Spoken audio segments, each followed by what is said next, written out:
Hey, happy hump day, fans of the Metropolitans. How you doing? Who watched the game last night? Oh, there was no game. But who watched all those Met yearbooks till 10 o'clock? Who was singing Creedence Clearwater's Who Stopped the Rain for about 2.5 hours yesterday? Uncle Steve dropped the ball on this one. He tweeted, "Hey, we're going to play ball. It's going to be a little bit of a delay." Yeah, Steve. But you know what? Steve swung and struck out yesterday. And the Met fans, I was actually thinking of going to yesterday's game. I'm going tonight for the 7 inning second game, separate admission. That's a whole nother story I want to get into. But I'm glad I didn't, because you would have been sitting at the ballpark last night for a whole lot of nothing. Nothing, I tell you. And no fan should be treated to that. If they knew at 7 o'clock, I know deGrom, they wanted to get him going on Sunday, blah, blah, blah, blah, blah. That's all good, fine and dandy. But you know what? You have to take your paying customers into mind too. And I think the Mets really dropped the ball on this one. It's just my opinion. I would have been pissed, to be honest with you, if I was there and I took all that time and effort to go to the game yesterday. I'm not one to complain, but let's admit, when you're going to a game like that, it's tough if you don't go and actually see the game, all that time committed, and you leave at 10 o'clock with nothing to show but nothing. That is bad. And I know the Mets, you come back today at 2 o'clock, but who's going to a 7 o'clock game on a Tuesday, able to come back on a 2 o'clock on Wednesday? And I know they're giving you another game thrown in and $10 credit. But the fact of the matter is, let's face it, let's call a spade a spade. Fans probably spent more than $10 waiting that thing out. What can you get for $10 at Citi Field? A whole lot of nothing. But it is what it is. That's how baseball is. And what are you going to do? That's just the way it'll be. And that's the way it'll always be. And it was just one big clusterfuck. Oops, excuse the language, clusterfuck yesterday. Because after a 2.5 hour rain delay, the game was postponed and was revealed by a Steve Cohen tweet at 9:40. But the fans that still stuck around got left in the blue for another 13 minutes till postponement was announced over the public address system. I don't know how that happens.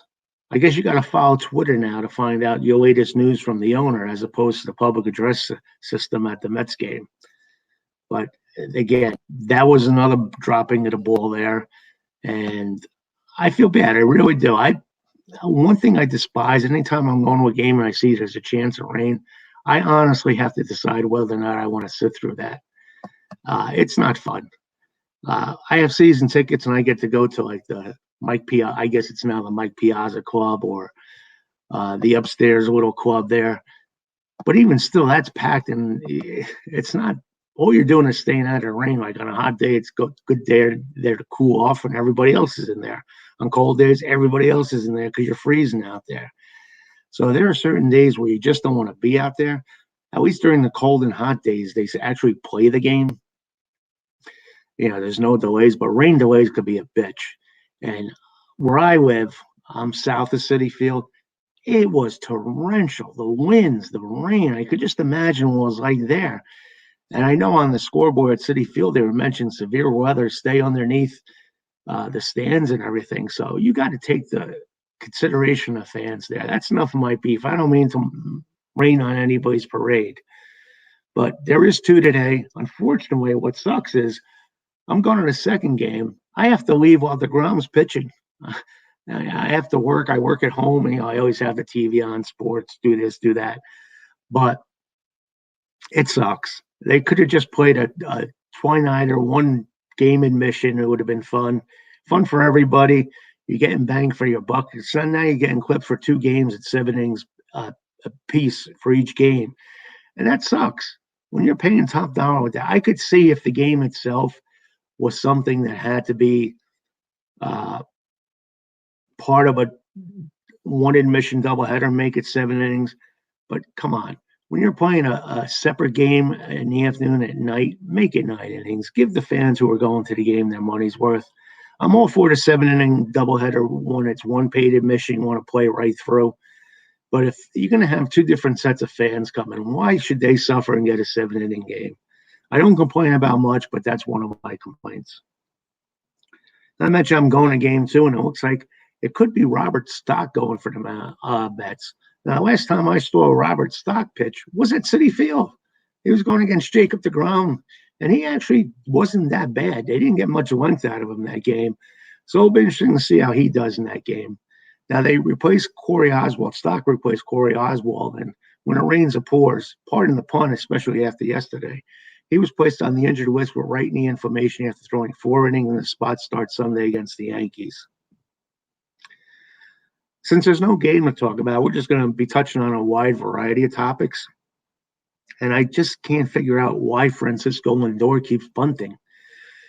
We saw Monday night. It actually paid off. I'll give him credit. We got that 1 run off of Woodruff. And he bunted the runner over third, and the runner scored on a fly ball. But this is like the 5th time he's laid down a sacrifice bunt. Now, all the statisticians and all your sabermetrics people, and I'm a fan of sabermetrics if applied correctly. And I think the numbers show that you have a greater percentage of scoring when you don't bunt and give up an out when a runner at second base. But this is the 5th time Lindor's already done it. And it looks like Rojas has given Lindor the green light to do this, and I don't understand it. Now, what bothers me is Lindor getting a different set of rules here. Are we getting the Lindor rules for Francisco? I hope that's not the case. And speaking of Lindor, he's batting .219 with 9 homers and 29 RBIs, and his sacrifice bunts are tied for third in the MLB with at second among position players. So I guess Francisco's going to do what he's going to do. I'm just not a fan of it. I know you could take it either way. A lot of people do. I'm just not a fan of it. But what I am a fan of is hopefully Carlos Carrasco returning. He took another important step in the rehab process the afternoon, and he threw a 20-pitch live batting practice session at Citi Field. Rojas said Carrasco was hitting mid-90s with his fastball and could throw another session this weekend if he works towards a potential return by late July or early August. And they're saying he's looking good. A little bit of adrenaline rush, so you might want to harness that a little bit. But it would be nice. We've talked about Carrasco all year, it seems. It'd be nice to actually see him on the mound. What we would have liked to see is Jacob deGrom pitching Sunday against Pittsburgh. It's set of the All-Star game. I think that's the major reason why the Mets did all they could to get the game in yesterday, because then deGrom would have been pitching on 5 days in regular 5-day rotation. And I doubt they're going to put him on the mound Sunday with just 4 days between starts. But we'll see. And I know everyone's talking about a dream matchup between deGrom and Ohtani possibly in the All-Star game. It'd be great for baseball.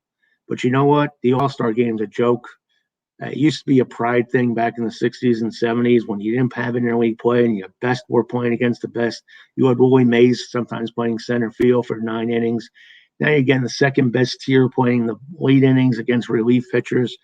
I mean, I'll always watch it, but it's not the same anymore. The pride factor's not in. And very few people even care who wins the game. They're more into the home run derby and just seeing their favorite player in the game, I guess. But how does deGrom get out of the All-Star game now? If he's not going to pitch Sunday, he would almost be the slam dunk candidate to start in the classic in Coors Field. And I feel bad for deGrom because there's going to be a lot of pressure on him probably from baseball fans and baseball in general to pitch against the American League. But this guy, deGrom, every time he goes out, I cross my fingers so he doesn't get hurt. So we'll see what happens, because I don't want to see an All-Star game injury. And we've seen those through the years where a guy gets hurt during the All-Star game. So, but the heat is going to be turned on deGrom. Baseball heads are going to want him to play in that. So we'll see what happens. Who knows? Maybe he'll even pitch Sunday. I don't know. Maybe he'll be one of those like the Tampa Ray has, the opener, pitch 2-3 innings.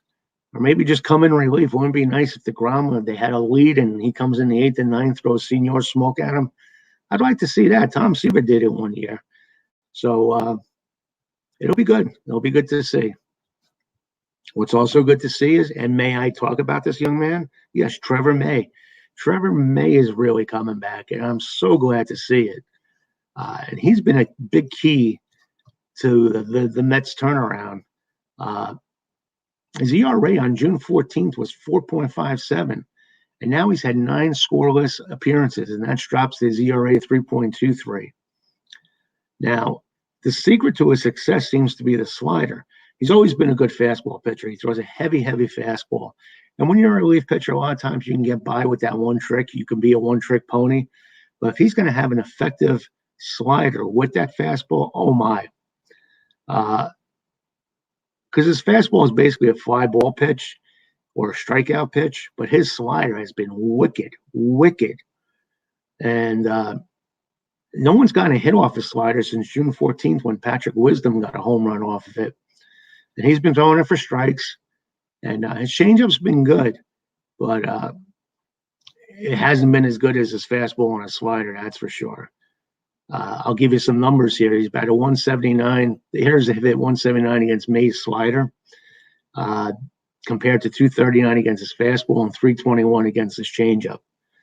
So let's keep going with what works. And you want to see May do well because the Mets, when you think about it, he's not a closer. So they spend big bucks on him to be a setup man. 2 years, $15.5 million. So if you get Diaz, Lugo, and May as your 7th, 8th, and 9th inning men, it really takes a lot of pressure off the starting pitchers, and that'll be great. And it could make the Mets a pitching dominant force.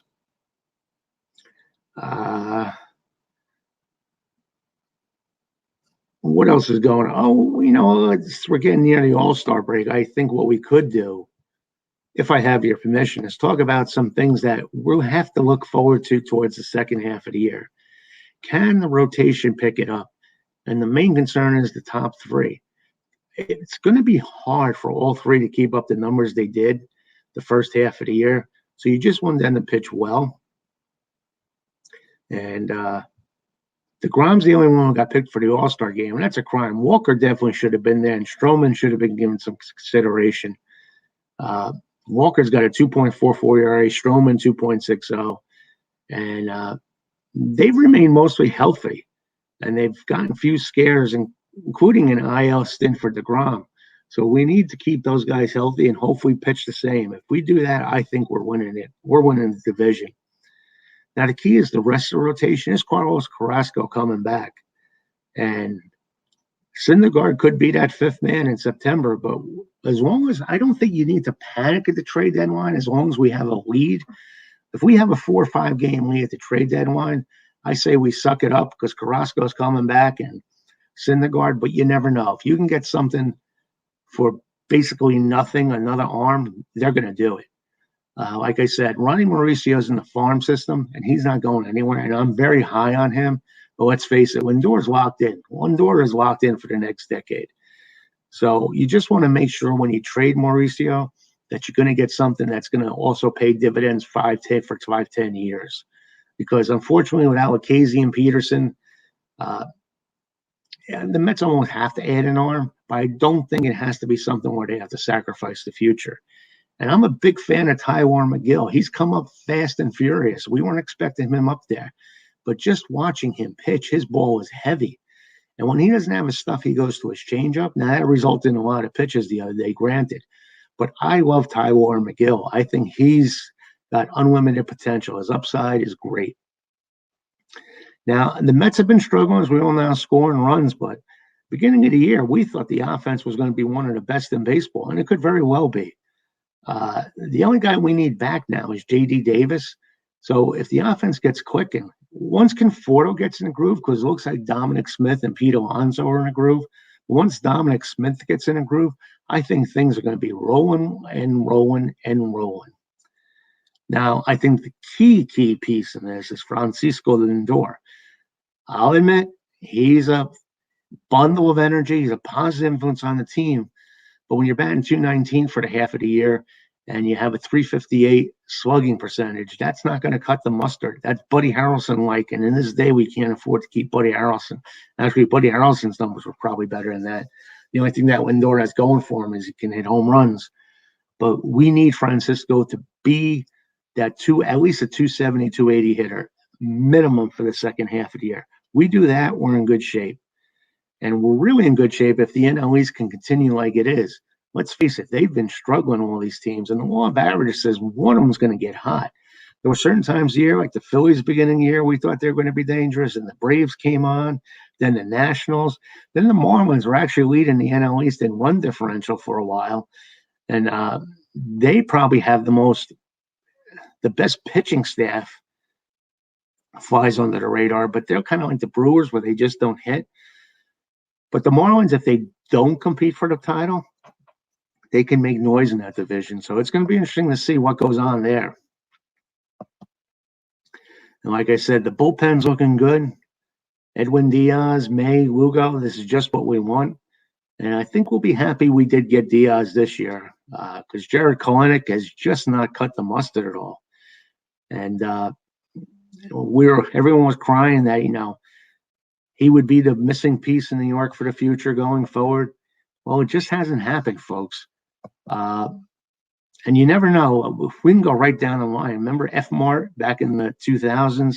They're all great outfielders. Last thing's Millage. You just don't know if they'll pan out. And when you go 0 for 39 in a slump, that does raise red flags. So I'm not sure whether or not Kelenic will be able to bounce back.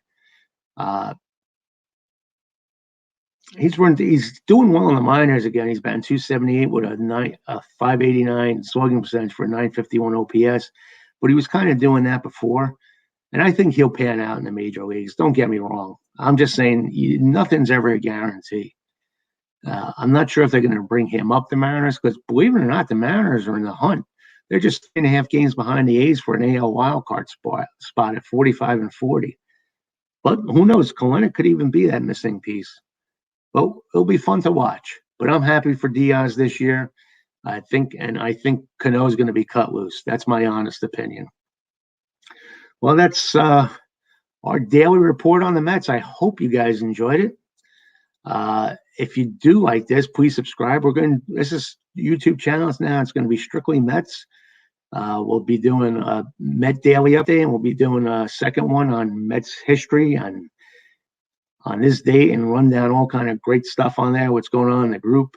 So if you like it, please subscribe.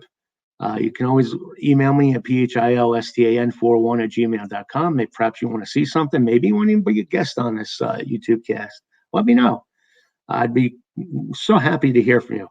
But that's it for now. And check back later. We're going to have our fun stuff, Jeopardy trivia. We're going to look back at the Don Hahn, George Theodore incident back in '73. A lot of good stuff. What's going on in the group. We'll talk about what's going on in the group. That'll be on a separate YouTube cast and a separate upload. So check out for that one. And like I said, thank you so much for watching. And if you haven't joined the baseball group, New York Mets Baseball Life, we're on Facebook. A lot of great knowledge. It's nothing going back and forth like all these other smack talks. We're serious Met fans. And if you get out of line in our group, you are gonna. So if you're a serious Met fan, this is the group for you. And like I said, if you want to watch these YouTube casts every day, please do. Oh, and by the way, we did have a podcast too. So one of your carriers is called New York Mets Baseball Way of Life. Check that out, and maybe you want to subscribe to that. We'll talk to you soon. Don't forget, double dip today, 1-2, 1-7. Big matchup in the first game. Jacob deGrom against Corbin Burns. And right now, it looks like my favorite pitcher, TBD, is going for the Mets in the second game against Anderson for the Brewers. But I think it's going to be Robert Sock pitching. So we'll have to wait and see, and we'll talk about it tomorrow. Take care, guys. Enjoy the games, I should say, and we'll talk soon.